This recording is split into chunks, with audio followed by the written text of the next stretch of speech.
ನಮಸ್ಕಾರ ಸ್ನೇಹಿತರೆ, ನಾನಿವತ್ತು ವಿಡಿಯೋ ಮಾಡಿರೋ ಉದ್ದೇಶ ಏನಪ್ಪ ಅಂದರೆ ಎಲ್ಲ ಕಡೆ ವೈರಲ್ ಆಗಿರುವಂತಹ ಕೋತಿಯ ಬಗ್ಗೆ. ಬರೀ ಇದು ಮಾಮೂಲಿ ಕೋತಿಯಾಗಿದ್ರೆ ನಾನು ಇವತ್ತು ಮಾತಾಡ್ತಾ ಇರಲಿಲ್ಲ. ಎಂತಹ ಕಲ್ಲು ಮನಸ್ಸು.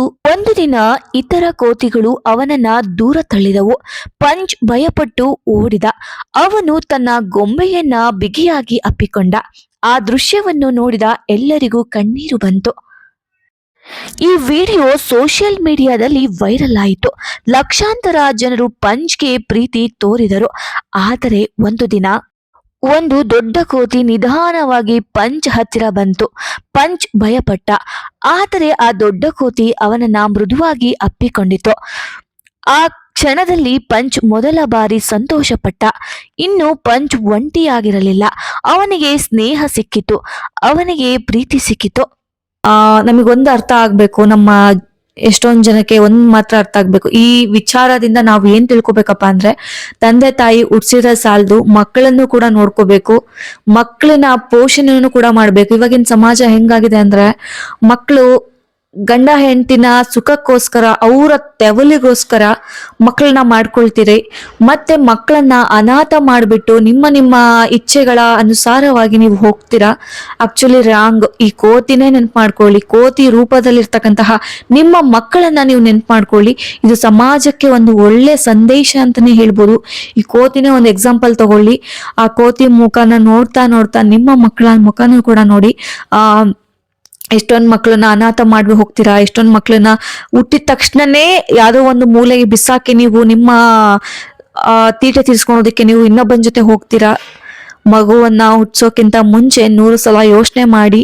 ಆ ಕೋತಿ ಅನುಭವಿಸುವಂತಹ ನೋವನ್ನ ನಿಮ್ಮ ಮಕ್ಕಳು ಅನುಭವಿಸೋದನ್ನ ನೀವು ನೋಡ್ತೀರಾ. ಆ ತರ ದಯವಿಟ್ಟು ಯಾವ ಮಕ್ಕಳಿಗೂ ಕೂಡ ಕೊಡಬೇಡಿ ಪ್ಲೀಸ್. ನಾನು ನಿಮ್ಮಲ್ಲಿ ಕೇಳ್ಕೊಳೋದು, ನಿಮ್ಗೆ ಫಸ್ಟ್ ಬದ್ಧತೆ ಇರಬೇಕು. ಏನಂದ್ರೆ, ನಮ್ಗೆ ಸಾಕೋ ಕೆಪಾಸಿಟಿ ಇದೆನಾ, ನಮ್ ಕೈಲಿ ಆಗುತ್ತಾ ಅಂತ ನೀವು ಫಸ್ಟ್ ನಿರ್ಧಾರ ತಗೊಳ್ಳಿ. ಆಮೇಲೆ ನೀವು ಮಕ್ಕಳನ್ನ ಮಾಡ್ಕೊಳ್ಳಿ. ನಿಮ್ಮ ಖುಷಿಗೋಸ್ಕರನೋ ಇನ್ಯಾವುದಕ್ಕೋಸ್ಕರನೋ ಫಸ್ಟ್ ಈಗ ಚೆನ್ನಾಗಿದೇವಪ್ಪ ಅಂತ ಹೇಳ್ಬಿಟ್ಟು ನೀವು ಮಕ್ಕಳು ಮಾಡ್ಕೊಂಡು ಆಮೇಲೆ ನೀವು ಆ ಮಕ್ಕಳನ್ನ ಅನಾಥ ಮಾಡ್ಕೊಂಡು, ಎಷ್ಟೊಂದ್ ಜನ ನಿಜ ಹೇಳ್ಬೇಕು ಅಂದ್ರೆ ಅಪ್ಪ ಅಮ್ಮ ಇಲ್ಲ ಅಂದ್ರೆ ಅವ್ರ ಅನಾಥ ಆಗಲ್ಲ. ಯಾಕೆಂದ್ರೆ ಅದು ದೇವರ ಸೃಷ್ಟಿ, ಅದು ಅನಾಥ ಅಂತ ಹೇಳಕ್ ಆಗಲ್ಲ. ಆದ್ರೆ ಅಪ್ಪ ಅಮ್ಮ ಇಬ್ರು ಇದ್ದೂ ಕೂಡ ಅಪ್ಪ ಅಮ್ಮನ ಪ್ರೀತಿ ಯಾರಿಗೆ ಸಿಗ್ತಾ ಇಲ್ವೋ ಅವರು ನಿಜವಾದ ಅನಾಥರು. ಇದನ್ ಮಾತ್ರ ನಾನು ಹೇಳಬಲ್ಲೆ. ಅಪ್ಪ ಅಮ್ಮನ ಪ್ರೀತಿ, ಅಪ್ಪ ಅಮ್ಮ ನಮ್ ಜೊತೆಗೆ ಇದ್ರೂ ಕೂಡ ಬದುಕಿದ್ದಾರೆ ಅವರು, ಆದ್ರೂ ಅವ್ರ ಪ್ರೀತಿ ಸಿಗ್ತಾ ಇಲ್ಲ ಅಂದ್ರೆ ಅದಕ್ಕಿಂತ ಅನಾಥವಾದಂತಹ ಜೀವನ ಸಂಗತಿ ಇನ್ಯಾವುದು ಇಲ್ಲ. ಒಂದು ಹೆಣ್ಣಿಗೆ ಆಗ್ಲಿ ಗಂಡಿಗೆ ಆಗ್ಲಿ ತಾಯಿ ಪ್ರೀತಿ ಅಂತಕ್ಕದ್ದು ಎಲ್ಲರಿಗೂ ಬೇಕು. ಪ್ರತಿಯೊಬ್ಬ ಜೀವ ಚರಿಗೂ ಬೇಕು. ಅಂದ್ರೆ ನಾನು ಅನ್ಕೊಂಡಿದ್ದೆ ಎಷ್ಟು ದಿನ, ಮನುಷ್ಯರಿಗೆ ಅಷ್ಟೇ ಈ ತರ ಕೆಟ್ಟ ಗುಣಗಳಿರುತ್ತೆ, ತಾಯಿ ಇದ್ದು ಕೂಡ ಕೆಲವೊಬ್ರು ನೋಡ್ಕೊಳಲ್ಲ, ಆ ತರ ಕೆಟ್ಟ ಗುಣಗಳು ಮನುಷ್ಯರಿಗೆ ಮಾತ್ರ ಇರುತ್ತೆ ಅನ್ಕೊಂಡಿದ್ದೆ. ಬಟ್ ಇವಾಗ ಗೊತ್ತಾಗ್ತಾ ಇದೆ ಈ ತರ ಕೆಟ್ಟ ಗುಣನು ಪ್ರಾಣಿಯಲ್ಲೂ ಕೂಡ ಇದೆ ಅಂತ. ಆ ಆ ಮರಿಯನ್ನ ನೋಡಿದಾಗ ನನಗೆ ನಿಜ ಕರ್ಳ್ ಚುರುಕ್ ಅಂತ ಅನ್ಸುತ್ತೆ. ಅಷ್ಟು ಬೇಜಾರಾಗುತ್ತೆ.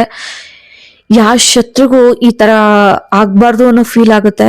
ದಯವಿಟ್ಟು ಆ ಕೋತಿ ಒಂದ್ ಕಡೆ ಆದ್ರೆ, ನಿಮ್ಮ ಮಕ್ಕಳನ್ನ ನೀವು ಹುಟ್ಸಿ ಅನಾಥ ಮಾಡೋದು ಇನ್ನೊಂದ್ ಕಡೆ ಆಗುತ್ತೆ. ಇದು ಒಂದು ನೆಪ ಇಟ್ಕೊಂಡು ನೀವು ನಿಮ್ಮ ಮಕ್ಕಳ ಜೊತೆ ಚೆನ್ನಾಗಿರಿ. ಆ ಕೋತಿ ನೋಡಿದ್ರೆ ನಿಜವಾಗ್ಲೂ ನನಗೆ ಯಾವ್ದು ಇನ್ಸ್ಟಾಗ್ರಾಮ್ ಓಪನ್ ಮಾಡ್ಲಿ, ಸ್ಕ್ರೋಲ್ ಮಾಡಿದಂಗೆಲ್ಲ ಅದೇ ಕೋತಿಗಳದೇ ಬರುತ್ತೆ, ಅದೇ ಕೋತಿನೇ ಬರುತ್ತೆ.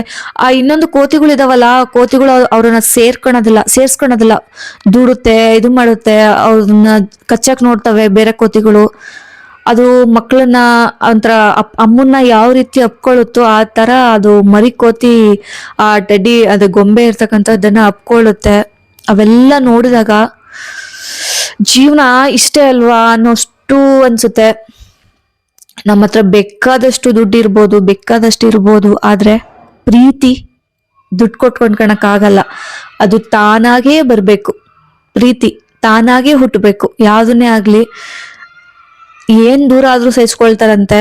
ತಾಯಿ ಮಗನಿಂದ ದೂರ ಆಗೋದು ಸಹಿಸ್ಕೊಳಕ್ ಆಗಲ್ಲ. ಇದಂತೂ ನಿಜ. ಒಂಟಿತನ ಎಷ್ಟೇ ದೊಡ್ಡದಾದ್ರೂ ಪ್ರೀತಿ ಅದನ್ನ